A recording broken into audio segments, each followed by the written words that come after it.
how are you celebrating Thanksgiving? In today's story, Franklin is sad that his grandma and grandpa won't be able to join his family for Thanksgiving, but they still find a way to have a holiday celebration they'll never forget. Franklin's Thanksgiving, based on characters created by Paulette Bourgeois and Brenda Clark. Franklin liked everything about Thanksgiving.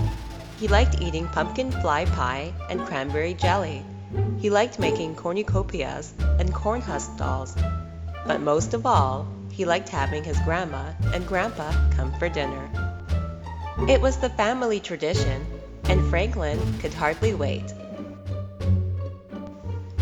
A week before Thanksgiving, a postcard arrived from Franklin's grandparents. "Oh dear," sighed Franklin's mother. "Grandma and Grandpa can't make it back for the holiday." "But they have to," cried Franklin. "They're always here for Thanksgiving." Franklin's mother gave him a hug. "There will still be the four of us," she said. "It won't be the same," Franklin grumbled. Over the next few days, Franklin was so busy that he didn't have much time to think about Grandma and Grandpa. He helped his mother pick apples and make applesauce. He helped his father dig up vegetables and store them in the cellar. Franklin and Bear helped Harriet and Beatrice pick berries and gather nuts. In the gardens and orchards, forests and fields, everyone was bringing in the harvest. Franklin counted all the jars of jams and preserves. "I think this year was the most bountiful ever," announced his father. "We could feed the whole town." "I just wish we could feed Grandma and Grandpa," sighed Franklin. His mother agreed. "We'll miss having company," she said. At school, Franklin's class made a harvest quilt and learned how the early settlers celebrated Thanksgiving. "What are you doing for Thanksgiving, Mr. Owl?" asked Franklin. "I'll have dinner with my mother," he replied.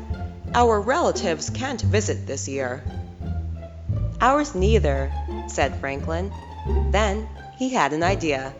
He invited Mr. Owl and his mother for dinner. "It's all right with my parents," Franklin explained. "They want company." "Well, thank you, Franklin," said Mr. Owl. "We'd be delighted to come." Franklin smiled. This would be a wonderful surprise for his parents. At home, Franklin's mother looked at the berry pies cooling on the windowsill. She had an idea. She walked over to Bear's house and invited the whole family for Thanksgiving. "It will be a wonderful surprise for everyone," she explained. In the garden, Franklin's father waved to Mr. Mole. "Are you going to your sister's for Thanksgiving?" he asked. "Not this year," replied Mr. Mole. "With my broken ankle, I can't go far." Franklin's father had an idea. He invited Mr. Mole for dinner. "It will be a wonderful surprise for everyone," he explained. After school, Franklin went home with Moose. That's when he had another idea. It was the Moose family's first Thanksgiving in Woodland. Franklin invited them for dinner. "It's all right with my parents," he explained. "They want company." "We'd be delighted," replied Mrs. Moose. Franklin smiled.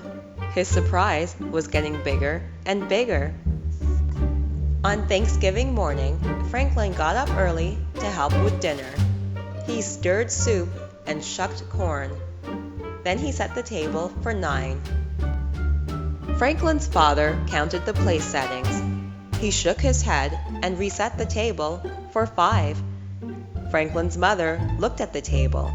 She was puzzled, but she added 3 more place settings. And everyone took turns, peeking out the window, watching for the surprise guests.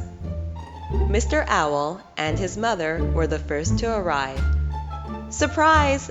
Franklin shouted to his parents. "This is a surprise!"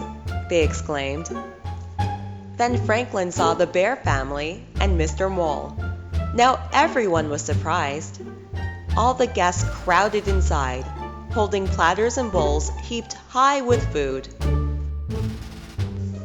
Franklin and his parents laughed and tried to explain what had happened. "Well, we sure have plenty to eat," declared Franklin's mother. "We just don't have plenty of room." Franklin knew they had a big problem. The Moose family hadn't arrived yet. Franklin looked around. There wasn't one bit of room inside. But outside… Suddenly, Franklin knew what to do. Moose and his family arrived as all the others came out the door. Everyone carried food and dishes, tables and chairs. "What's going on?" asked Moose. "We're eating our Thanksgiving dinner in the field," answered Bear. "Just like the early settlers," said Franklin. It was a wonderful afternoon. Everyone ate lots of good food, and everyone said how thankful they were for good friends and family. Franklin was thankful for 3 helpings of pumpkin fly pie. "I'm eating Grandma and Grandpa's share," he explained.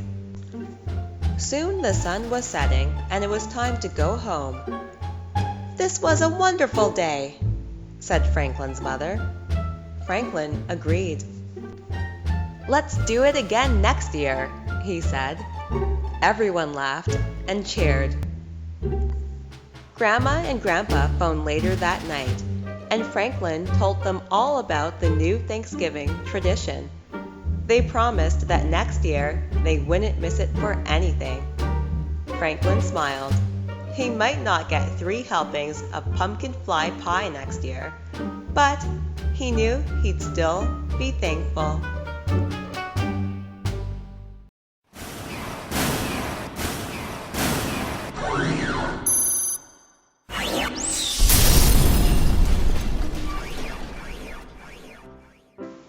If you enjoyed today's story, then you might also enjoy Arthur's Thanksgiving, written by Mark Brown. Arthur has been picked to direct his school's Thanksgiving play and cast the roles. Secretly, he's happy that he doesn't have to play the role of the turkey, but all his friends want the star role. So, who will Arthur cast in the Thanksgiving play? Well, you'll just have to read it to find out.